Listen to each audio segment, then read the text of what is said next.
Ei, hola de nou. Com afegir paràmetres en les consultes de selecció? Anem aquí a l'Access directament. Ja tinc oberta la consulta que havíem creat en el vídeo anterior. Per què serveixen els paràmetres o què són ben bé els paràmetres?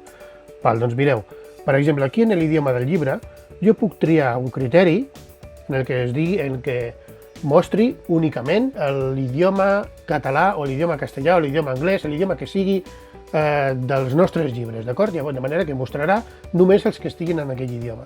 Però i si jo vull que sigui l'usuari el que decideixi quin idioma ha de mostrar a la meva consulta?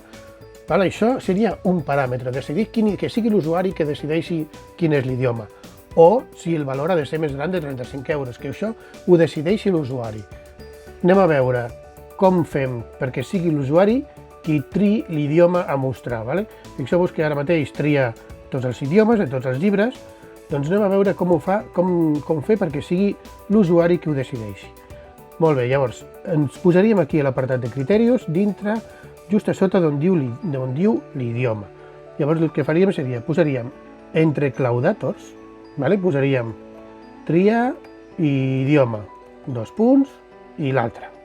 I tanco el claudator. D'aquesta manera, fixeu-vos que només així de senzill, jo el que faria seria, a l'hora de canviar la vista hoja de datos, el que faria seria el següent. Fixeu-vos que abans d'executar la consulta ens demana exactament això que li hem dit aquí. Això ho podem decidir nosaltres. Llavors aquí li diríem català, per exemple. I donem a acceptar i em tria només els que estan escrits en català. Cada vegada que jo vagi a executar, em dirà castellà, acceptar i fora. I em diu només els que estan en castellà.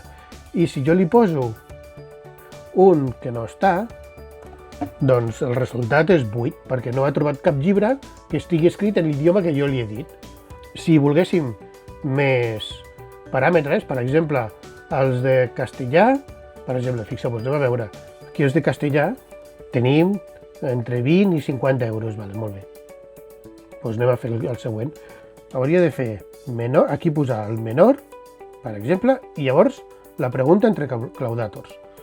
Menor de preu màxim, així, menor del preu que jo li digui. Fixeu-vos que jo li dic la vista hoja de datos, ara, idioma, castellà, acceptar. Llavors, quin és el preu màxim? Jo li diria 20 euros o 30 euros. Llavors m'agafa els que són menors de 30 euros, que només n'hi ha un. D'acord? Molt bé, així és com funciona el tema dels paràmetres. Podem posar tants com vulguem, tots aniran un darrere l'altre, d'esquerra a dreta, ens anirà preguntant, i quan acabem l'últim, llavors és quan executa la consulta, d'acord? Doncs gestos, ens veiem en el següent vídeo. Adeu!